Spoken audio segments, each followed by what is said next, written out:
Projeto aprovado pela Secretaria de Estado da Cultura, Governo do Paraná. Com recursos da Lei Paulo Gustavo, Ministério da Cultura, Governo Federal. Sejam bem-vindos novamente ao nosso 8º episódio aqui do Armada Academy Podcast. E hoje estamos aqui com a Sophie, vamos continuar esse papo que está bem legal. A gente está falando sobre, para quem chegou agora, quiser voltar um episódio atrás, a gente está falando sobre assistente de câmera, que contempla um dos nossos cursos aprovados pela Paulo Gustavo. Então a gente já falou sobre o primeiro, segundo, terceiro, acho que deu para trazer todo esse aparato do que é o assistente de câmera. Mas quando você pega um projeto, como que funciona todo esse processo, né? Lá atrás, na pré-produção, tem a participação dos assistentes também na pré-produção? Sim, tem. O primeiro contato que você vai ter é com a produtora, né? Eles vão, por indicação, se o diretor de foto quer tal primeiro e o primeiro vai montar a equipe dele, né? Então, por exemplo, nesse longa que eu vou entrar, vai ser segunda.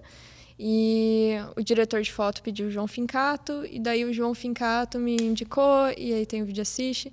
Então a produtora entrou em contato comigo, daí foi feito toda uma negociação de cachê. Nessa parte que você tem que ter tudo muito bem documentado, né? Como que vai ser o pagamento, o cachê, dias de folga, que são bem importantes num longa e numa série, né? Que a gente está fazendo... ainda bem que agora começou a ficar normal, né? Fazer 5-2, que são 5 dias de trabalho e 2 dias de folga. E, enfim, todas essas negociações são feitas logo no começo. Aí, para assinar contrato, a equipe lê o contrato e aí a gente monta um grupo e conversa sobre, essa cláusula tá estranha, vamos conversar. E aí tem uma negociação do primeiro com a produção para discutir tal cláusula. Então, assim... Desde o contrato, a gente já está discutindo sobre o filme. E aí, beleza, fecharam o filme. E aí, pode falar. Só essa questão do cachê. A gente tem meio que uma escadinha. Sim. Né? Então, começa lá atrás com o fotógrafo. Sim. Que vai conseguir fechar um valor de cachê. E normalmente, não é sempre, não é de praxe, né? Mas normalmente vem 50% do valor do fotógrafo é do primeiro.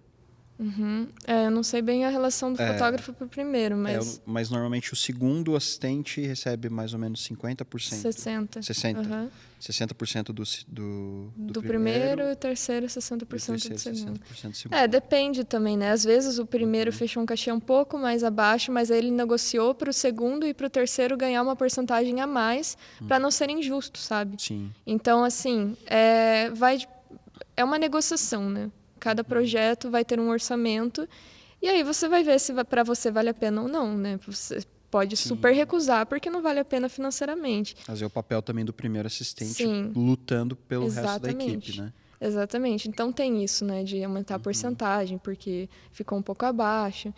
Então é tudo uma negociação prévia, assim, e daí conversando entre a equipe, né? Até chegar no valor e ver se vale a pena ou não. Mas, enfim, né? Daí a gente assina o contrato, tudo certinho, e aí a gente chega na parte da pré do assistente de câmera, que começa lá lendo o roteiro mesmo. Sabe? Você precisa entender o filme que você está entrando. Você vai entrar num filme que vai ser rodado todo na praia, então existem cuidados que você tem que ter com o equipamento que você vai levar para a praia. Você precisa levar coisas a mais para proteger o equipamento, enfim, da maresia, da areia. Então, nessa pré, você vai montar uma lista de consumíveis, que é o que a gente chama, que é a função do segundo de montar. Então, o segundo vai montar uma lista. O que é consumíveis? É tudo que você consome de material durante a filmagem. Por exemplo, fitas gaffer, fitas paper. A fita paper ela é usada para marcar chão, né, de ator. E ela é muito usada. Assim, a gente gasta muita fita durante o set. E se você for pagar do teu bolso, vai sair muito caro. E a produção que tem que prover o material que você vai gastar o tempo todo no set, né? Então, você faz uma lista até de limpeza, sabe? Álcool você pode pedir. Faz uma lista de consumíveis, aí também é uma negociação com a produtora. Você tem que ser realista, não pode pedir um monte de coisa a mais para você ficar com elas no final, né? Mas toda parte é uma negociação. Então, tem até a tradição do set, né, com referente às fitas. Normalmente você vai enrolando enrolando, fazendo uma bolinha com aquilo ali. Sim. E sempre no final do set você Fica tem quase uma bola de futebol, só de fita, né? Que foi usado, né? Porque toda fita que você colar no chão você tem que tirar, né? Não pode deixar ali. Então, realmente, é muita fita, muita. Então, então tem isso, né, da lista dos consumíveis, que aí o segundo monta lá, coloca a lista na pasta do filme, e aí os outros assistentes falam, não, eu preciso de tal coisa.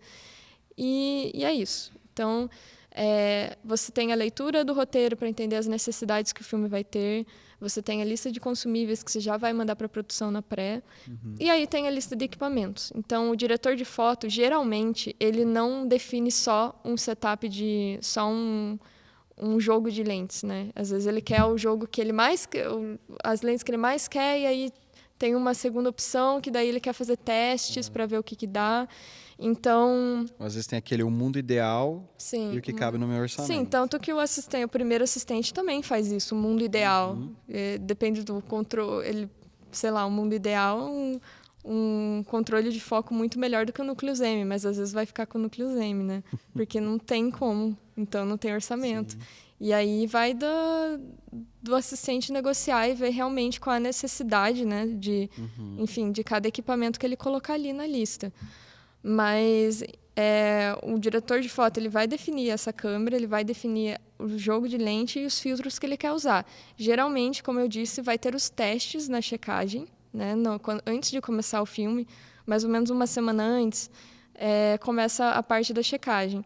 Hoje em dia, 3 dias você está checando os equipamentos para um longa, né? Mas antes usava mais tempo.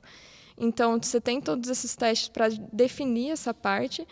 E aí, a lista de acessórios é o primeiro que vai fazer, né? Que vai montar. Monitoração para quais departamentos precisam.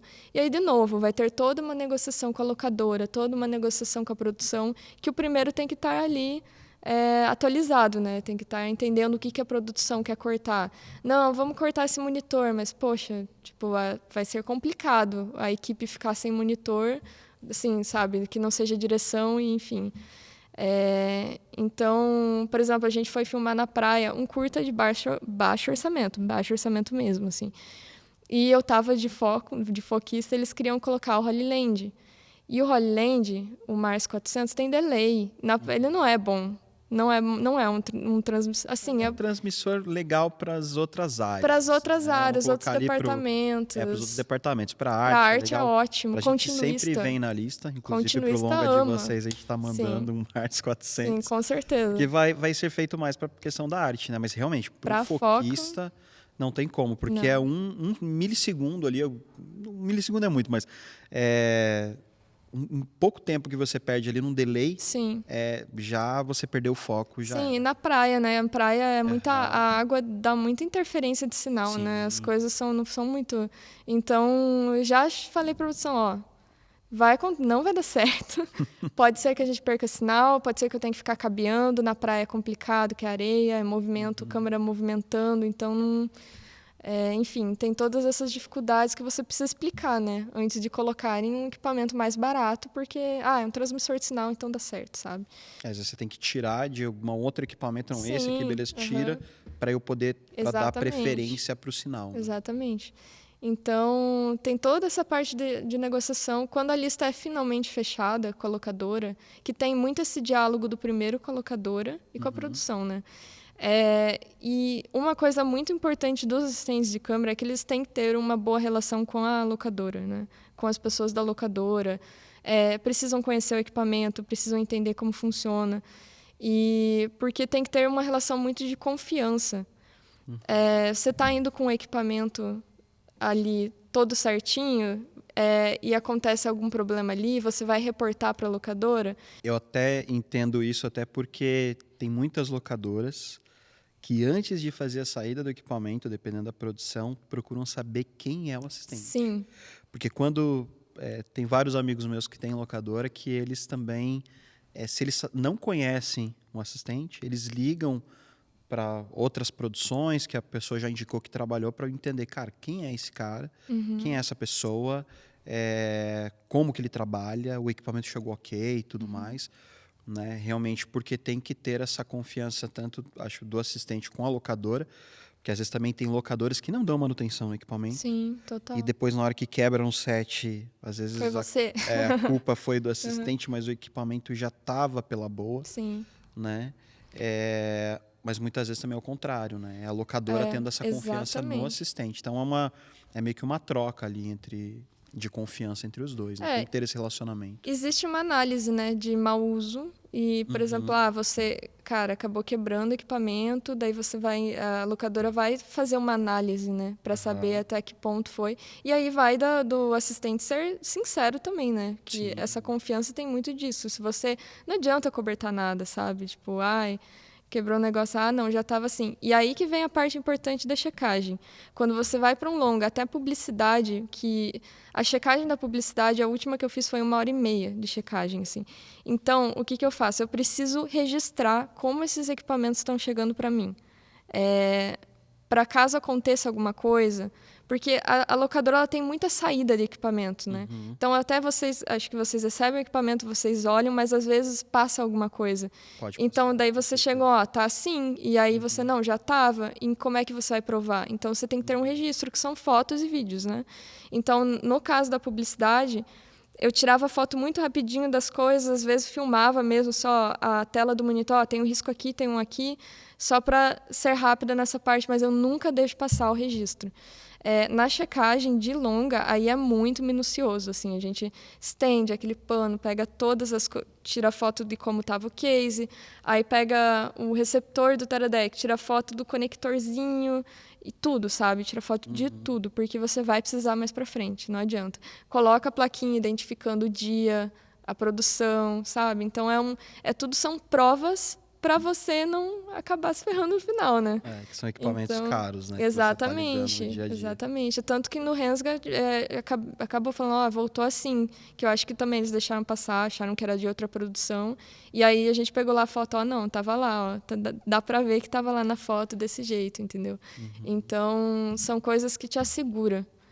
E é meio que isso, assim. Então, a checagem é toda essa checagem mesmo do equipamento para saber se tudo está funcionando, para você não acabar tendo problemas no set, né? Para tudo sair fluido. Às vezes, por conta de um parafuso, você perde muita coisa, muito tempo. Muito tempo. Né? Igual o que muito acontece com o parafusinho ali do motor do Núcleos. Espanou. Que sempre espana, né? Então... Isso daí é uma coisa que, se você não verificar na hora que tá travando legal e tal, você vai perder foco, vai correr o foco, e aí já era. Até você conseguir resolver isso daí no set, você já vai arrancar fora o motor e fazer foco na mão, e não vai ser a mesma coisa do que você precisava. Exatamente. A checagem é a parte mais importante. Inventário, tudo anotado. Parafuso a parafuso, isso é bem legal. Então, para isso você tem que ter um baita senso de organização. Sim, muito. Né? Não só na hora da checagem. Eu acho que essa parte da checagem é legal para você ter essa documentação, como você falou, não só referente à questão da locadora em si, né, de como está saindo e voltando o equipamento, mas principalmente pro teu set de filmagem, né? Essa organização, saber em qual case que tá, né, para ser rápido na hora. Mas como que por exemplo, você pegou o equipamento, beleza, tá tudo dentro dos cases, chegou no set, e lá você organiza de uma maneira diferente, né? Sim. Você vai... Isso é uma das coisas interessantes da gente estar comentando aqui, para a galera saber que para você ser assistente, você não é só ir para o set normal, você depende também de várias ferramentas. Sim, né? Com certeza. Então, explica para a gente, para a galera entender nomenclaturas como guaiaca, balde, vamos lá. O balde, assim, o assistente tem que ter uma guaiaca, né, uma pochete com todas as ferramentas principais que ele sempre precisa ter na mão. Então, você vai montar uma câmera, você tem que apertar parafusos, tem que ter uma chave de fenda, né, na tua guaiaca na mão, assim. Ou um fuk-fuk, que a gente chama, que é aquele sopradorzinho para tirar a poeira da lente. Então, são coisas principais que tem que ter na tua guaiaca. O primeiro sempre tem uma trena laser para medir a distância, para ele ter noção qual é a distância de foco que ele tem que colocar ali. Então, e aí vem os baldes, né, que são... O balde, na verdade, são malas de ferramentas dos assistentes. Então, você começa a assistência de câmera e nunca acaba você comprar coisa, nunca acaba, nunca vai acabar. Tem um assistente de câmera aqui de Curitiba que, sei lá, 30 anos na área, e ele tava comprando coisa, eu falei, cara, mas nunca vai acabar, você tem 30 anos e ainda tá comprando. E daí, então, é um investimento muito alto, né? Porque umas ferragenzinhas, assim, custam caro. Então, você vai fazer um trabalho, você para um pouquinho para comprar um pano de câmera, enfim, então você tem geralmente um balde aberto onde você coloca as coisas que você mais precisa ter na mão, filtros, bateria de câmera. Então tá sempre do teu lado ali no set. Precisa trocar alguma coisa, já tá ali na mão. Tem esse balde principal, né? E tem um balde, geralmente tem uns baldes maiores, assim, que eles são mais rígidos, que você, por exemplo, o vídeo assiste, pode enrolar os monitores menores em fofinhos, que é um paninho fofinho, né? Para não riscar, não quebrar. E aí você consegue colocar tudo ali dentro para a próxima diária já estar montado. Porque você não vai colocar tudo nos cases originais que estavam as coisas... Assim, num longa não tem como fazer isso. Você tem que chegar e já estar montando tudo da maneira mais prática possível. É claro que você tem que ter certeza que é seguro, né? Então, Sim. Você não vai colocar numa mochila um negócio, tipo um monitor, né? Mas você monta da maneira mais prática possível. Então, a maioria dos cases que você leva ficam lá no final do caminhão porque está vazio, sabe? Porque você pegou as coisas principais. Você tem um saquinho com cabinhos, caso um cabinho dê defeito, e daí você já troca ali na hora. Então, é esse tipo de coisa que conta muito no set.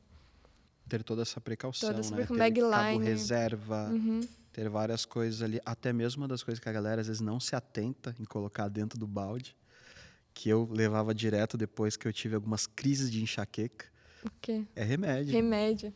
E eu tô tentando evitar, porque senão você entra nesse mundo do remédio, na assistência de campo. Mas você passar mal no meio do mato, às vezes, numa diária complicada. Não, com certeza. Não dá pra contar muito. Nada.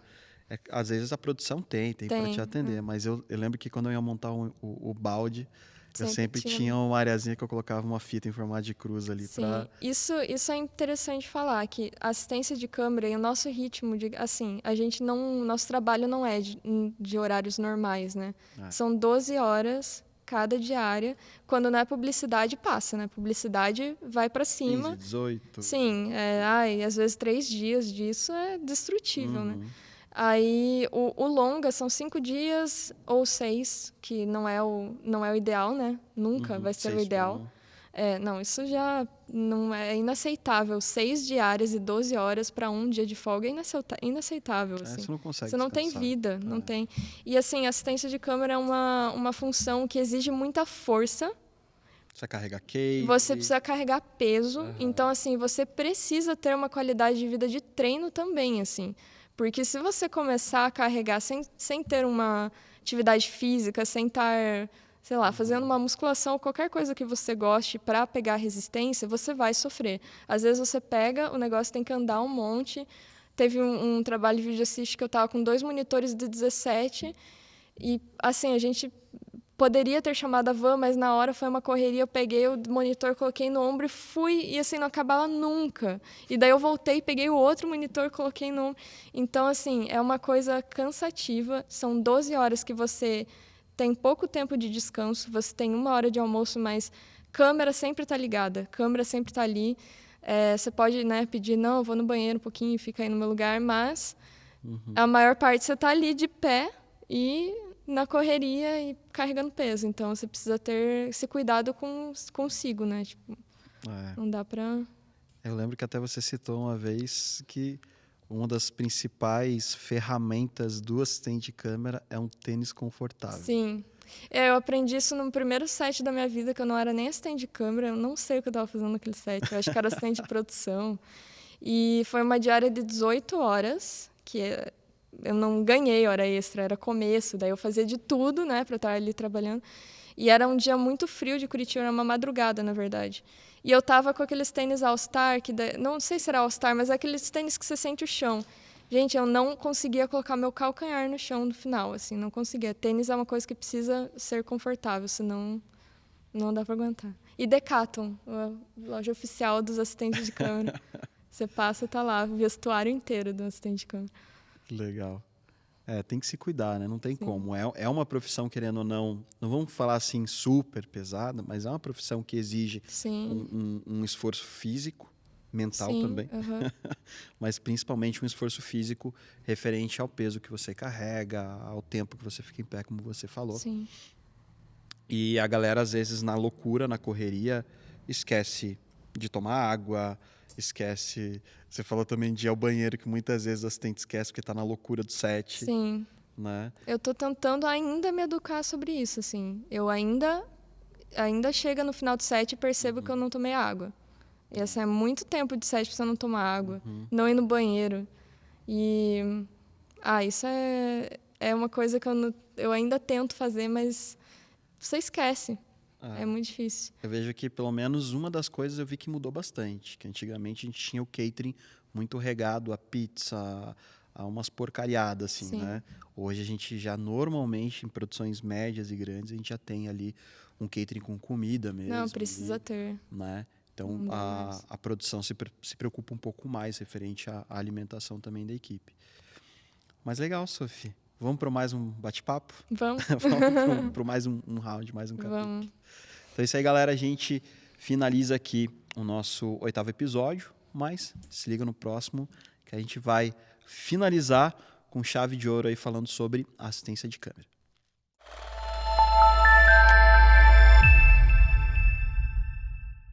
Projeto aprovado pela Secretaria de Estado da Cultura, Governo do Paraná. Com recursos da Lei Paulo Gustavo, Ministério da Cultura, Governo Federal.